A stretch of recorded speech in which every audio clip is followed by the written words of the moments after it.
Halo sahabat PKS, jadi selamat datang di acara Ruang Alek bersama saya Adrian Farhan. Nah, di Ruang Alek ini kita bakal membahas apa aja sih yang ada di ruangan anggota legislatif fraksi PKS DPR RI. Nah, saat ini saya udah berada di lantai 3 nih, di ruangannya fraksi PKS DPR RI. Dan kita langsung ke ruangan pertama, yaitu Bapak Haji Johan Rosihan ST. Jadi, ikutin terus keseruannya karena kita bakal ngebahas apa aja sih seputar anggota legislatif fraksi PKS DPR RI. Yuk, ikutin!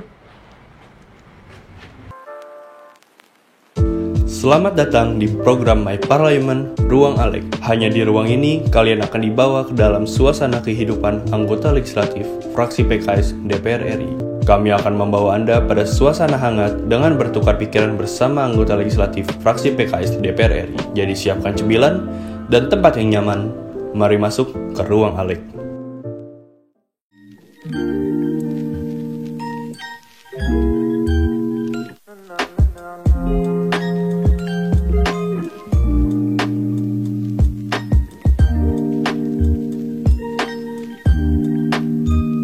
Ayo guys, ikutin, kita udah mau sampai di ruangan Pak Johan. Nah, jadi ini guys, ruangan Pak Johan di ruangan 0334, lantai 3 Gedung Nusantara 1. Ayo, lanjutin. Langsung aja kali ya kita sapa Pak Johan. Assalamualaikum, Pak Johan ya. Selamat pagi Pak Johan, assalamualaikum. Assalamualaikum. Ayo masuk guys. Nah, jadi ini ruangan Pak Johan Rosihan. Boleh izin sebentar ya Pak? Boleh.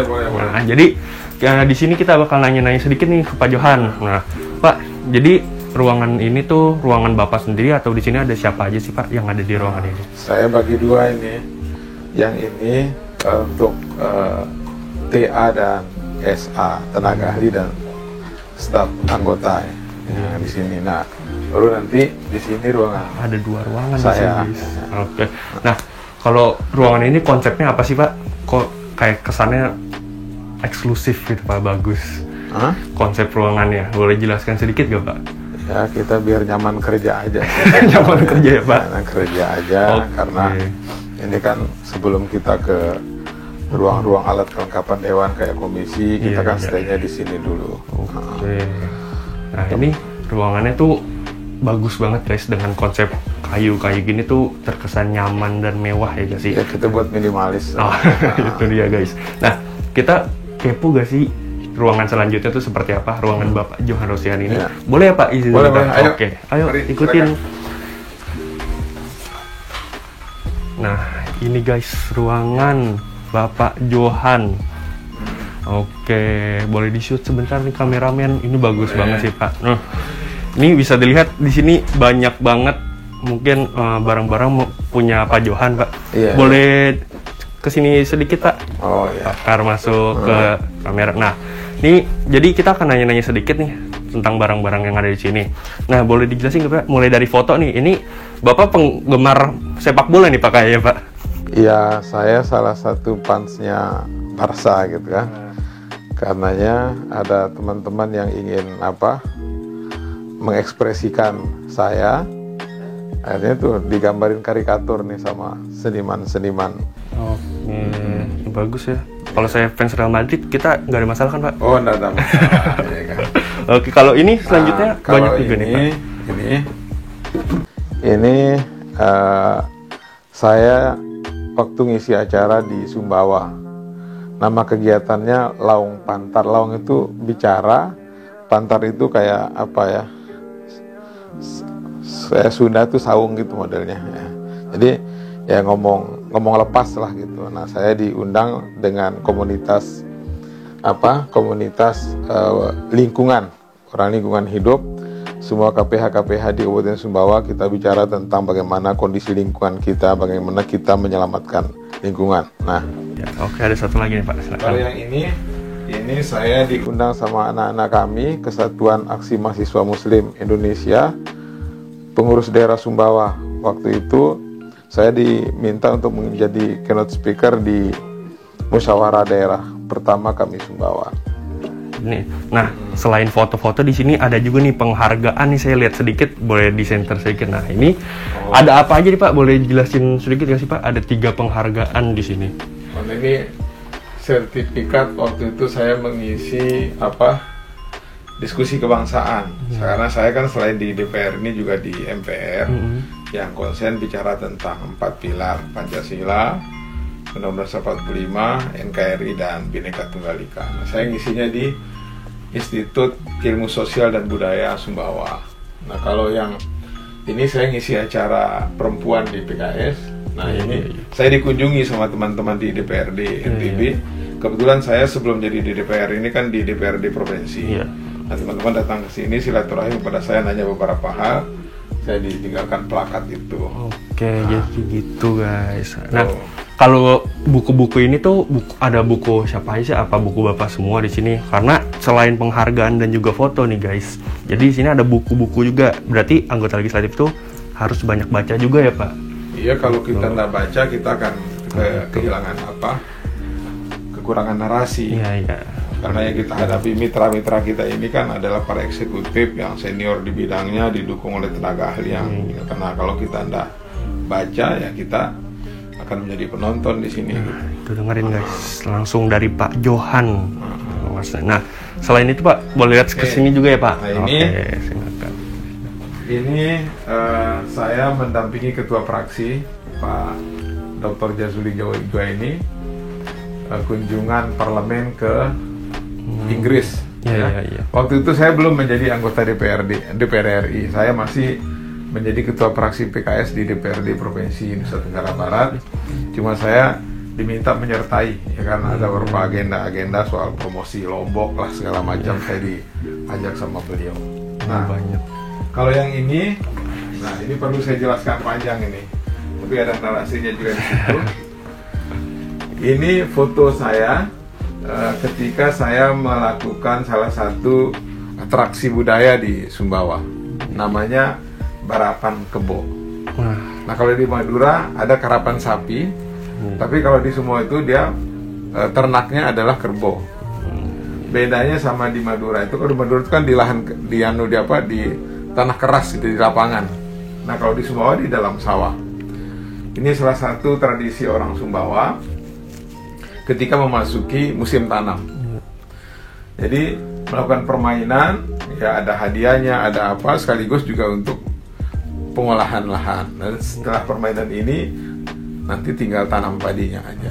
Nah, seperti itu. Di samping ini ada beberapa produk UKM binaan saya. Ya, di situ ada kopi. Ini nih.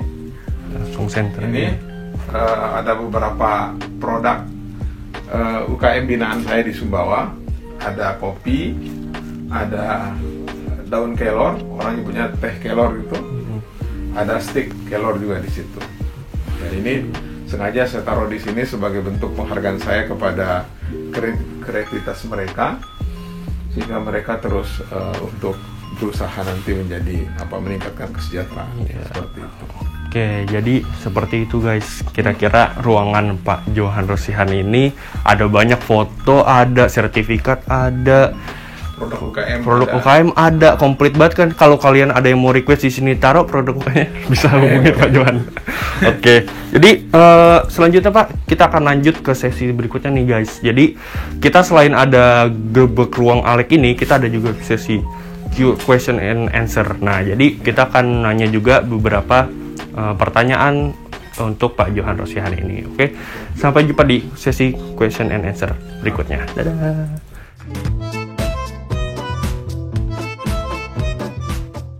Halo, assalamualaikum. Jadi kita sampai ke sesi yang kita tunggu-tunggu nih, sesi Q&A bareng anggota legislatif. Oke, jadi Pak Johan nih, mungkin kita mulai aja ya Pak ya. Jadi bisa dimulai dari, bisa diceritain nggak sih Pak latar belakang Bapak, kenapa bisa jadi anggota legislatif Pak pada akhirnya? Ya mungkin itu naluri ya.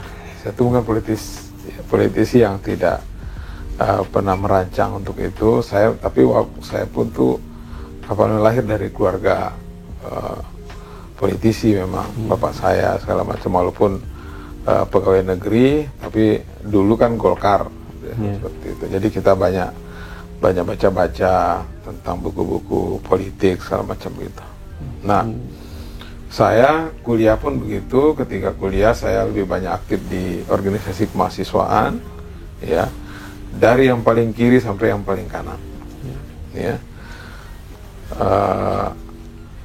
Saya kuliah kemudian masuk teknik sipil, di teknik sipil jadi pengurus badan perwakilan mahasiswa. Nah, jadi saya sejak mahasiswa itu sudah menjadi wakil mahasiswa, gitu ya, badan perwakilan mahasiswa.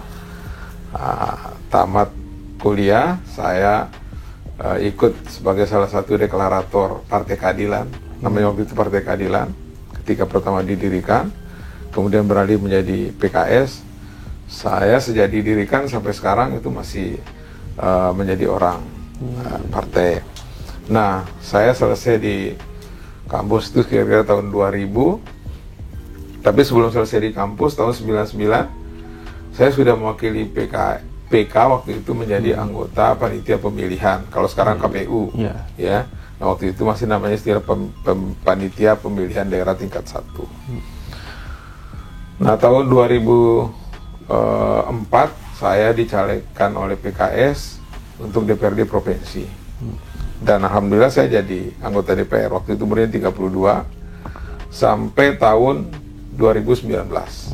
Jadi saya 3 periode di DPRD Provinsi Nusa Tenggara Barat.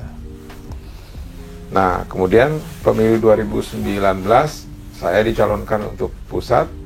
Kemudian jadilah saya jadi anggota DPR. Jadi begitu. Oke. Nah, ini menarik nih. Kan banyak banget nih yang mikir kalau misalkan kalau sarjana ini harus jadi pekerjaannya sebanding gitu, sebanding lurus. Nah, Pak Johan ini dari sarjana teknik. Nah, ini menarik banget nih, Pak. Yeah. Kok bisa sih, Pak, akhirnya malah masuk ke politik? Biasanya kan yang orang-orang tahu tuh orang-orang politik itu dari HI, dari ilmu politik, ilmu pemerintah. Nah, apa sih alasan Bapak akhirnya berbelok sedikit gitu, Pak? Ya, mungkin karena orang eksak itu taktis ya. Ya kan, orang eksak itu taktis karena bisa disurvei aja berapa insinyurnya, berapa orang eksak di justru orang-orang yang berlatar belakang sosial atau orang belakang yang khusus politik malah Anda bisa jadi politik. Karena apa? Karena mereka terlalu ribet mungkin dari sisi ilmu-ilmu politiknya, tidak nyambung dengan apa. Karena untuk menjadi anggota DPR ini kan kita ini wakil rakyat, ya kan? Kita berteori dengan rakyat itu susah. Ya, kita harus bisa memahami rakyat untuk kemudian kita dipercaya oleh rakyat. Akan gitu dia. Jadi bidang ilmu tidak terlalu penting menurut saya, karena itu hanya merupakan cara kita untuk menyusun mindset kita gitu. Kuliah itu menurut saya cuma begitu. Kalau soal ilmu-ilmu itu udah prakteknya nanti lah. Kalau misalnya orang-orang pintar itu, maka dia akan memilih jalur akademis. Jadilah mereka profesor, jadi mereka doktor misalnya kan. Nah, tapi kalau misalnya yang seperti saya mungkin yang malas belajar akademik kayak begitu, ya kita milihnya jalan politik aja. Oke. Itu kalau di sepak bola ibaratnya di dribble kanan tapi ngambilnya kiri itu, Pak. Oh iya. Jadi oke. Nah, selanjutnya kan banyak yang kepo pasti kalau misalkan anggota legislatif itu nih, Pak, mau DPR ataupun yang lainnya, ngisi waktu luangnya tuh ngapain sih, Pak? Kan tidak mungkin ada rapat setiap hari atau seperti itu. Nah, itu ngapain sih? Mungkin netizen pada kepo, Pak. Nah, kalau siklus kerja di DPR RI ini kan Senin sampai Kamis itu kita rapat-rapat di kantor, ya kan? Jumat sampai Sabtu itu kosong. Nah, saya biasanya pulang ke dapil. Iya. Saya ini kan punya tiga titik nih. Satu, Jakarta ini sebagai tempat kita bekerja sebagai anggota DPR. Ada dapil saya di Sumbawa, ada keluarga saya, istri dan anak-anak itu di Lombok.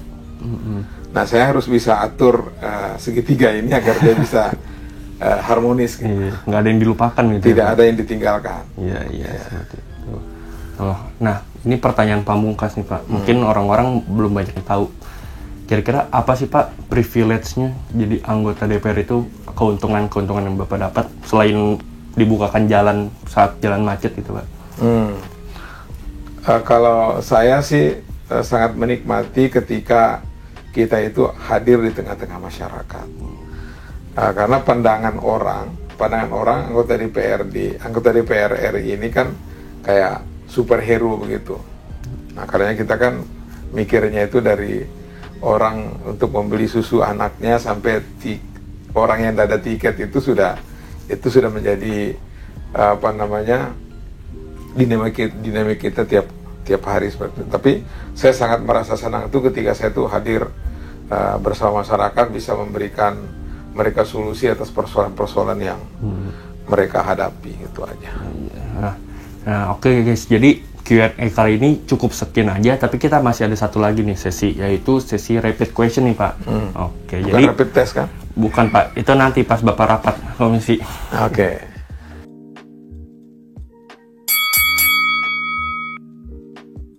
Oke, jadi saya bakal kasih 3 pertanyaan nih Pak. Bapak Oke. harus jawab yang cepat ya. Kalau nggak cepat netizen nilai ya. Kita bakal retake ini ya sampai Bapak Johan cepat. Yang pertama Pak, keluarga atau pekerjaan? Pekerjaan. Di dapil atau di kantor DPR? Di dapil. Oke, yang terakhir, rakyat atau pemerintah?